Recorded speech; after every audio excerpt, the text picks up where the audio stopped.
Welcome to Goofing Off-Road. I'm Tony. When I bought my Jeep, the stereo that came in it was almost state-of-the-art, but now it's old and clunky and unreliable, so it's time for an upgrade. I bought a new stereo from Quadratec that will allow me to connect my phone to do Apple CarPlay. The kit came with the wiring harness and bracket to make the installation easy. Let me show you how to do it.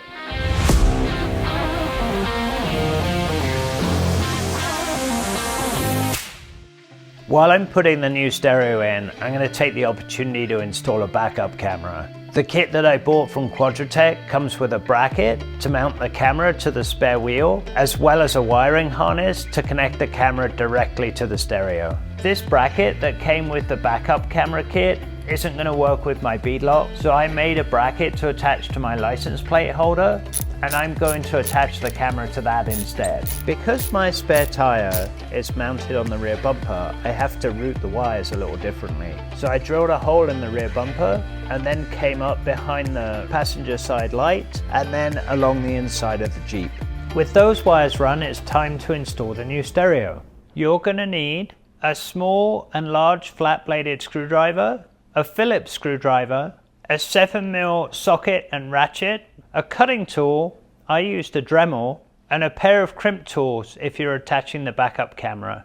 Before you can take the old stereo out, you need to remove the driver's side of the dashboard. There are 4 7mm bolts holding it in place, hidden in these locations. Start by taking the rubber tray out of the top of the center console and removing the 7mm bolt. Rotate the air vent until you can put a screwdriver in the hole and release the air vent. What you're doing is rotating the air vent until you can put the screwdriver in this hole and then pushing down on the clip so that you can rotate the vent and slide it out. Now that you've removed the air vent, you can put your hand in the hole and push out the window switch. To remove the window switches, there are 2 parts to the latch. The first part you need to open up with a screwdriver like this, and then the second part you reach in and push and squeeze from behind. Now the window switch is out of the way, you can remove the 7mm bolt behind it. The next step is to remove the cover from under the steering wheel. I recommend raising the steering wheel up so it's out of the way. The cover is hinged at the bottom and held in with 4 clips, so if you grab it from underneath the steering wheel and give it a tug, it will come off. Now when you look up from underneath the steering wheel, you can see the remaining 2 7mm bolts you need to remove.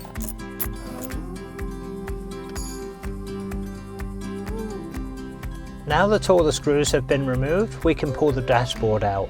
Lower the steering wheel, then get hold of the dashboard and pull it towards you.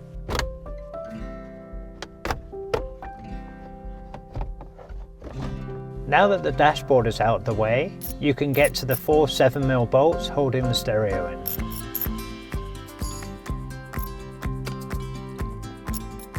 With the bolts undone, you should just be able to slide the stereo out.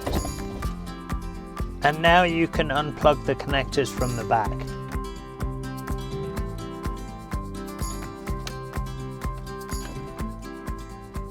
Now that the old stereo is out of the Jeep, it's time to prep the new stereo before we can install it. The kit you get from Quadratec comes with the stereo that includes its own wiring harness, remote and microphone. You also get the Jeep specific wiring harness and mounting brackets. Normally at this part of the installation you would have to connect all of these wires to wires on the Jeep, but instead I was able to get this harness from Quadratec. This connector plugs into the harness on the Jeep. This connector plugs into the stereo, and all of the connections have been made here for us already, which makes this a lot easier. We also have this box which plugs into the stereo, and that will operate the steering wheel controls. Before I put the box in the Jeep, I'm going to wrap it in felt, so hopefully it won't rattle around too much.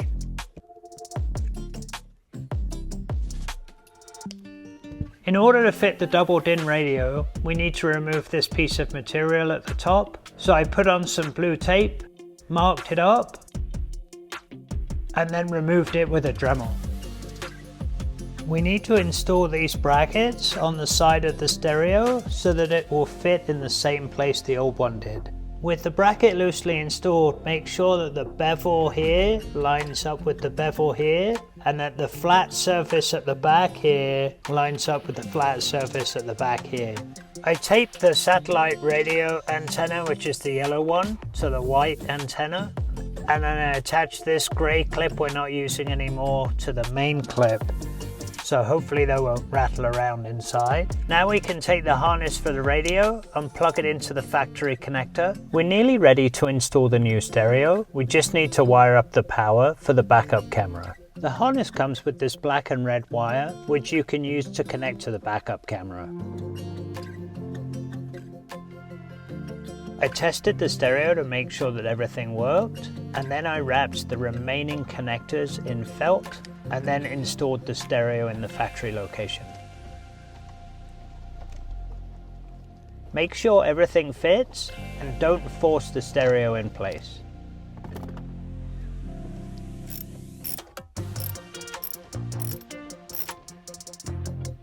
With the stereo in place, I double checked that everything worked, and now it's time to put the dashboard back in place. You reinstall the dashboard by reversing the steps you took to remove it. I dressed the backup camera wires, and I installed the mic with some double-sided sticky tape on top of the steering wheel mount. I thought this install was going to be harder than it really was. Removing the dash was a lot easier than I thought, and the Quadratec adapter makes the wiring a cinch. So this turned out to be a really worthwhile upgrade to bring the stereo up to date. I hope this video was useful. Please like and subscribe for more cool videos. Now I'm going to take the Jeep outside and test the backup camera. Okay, let's see what this thing looks like, shall we?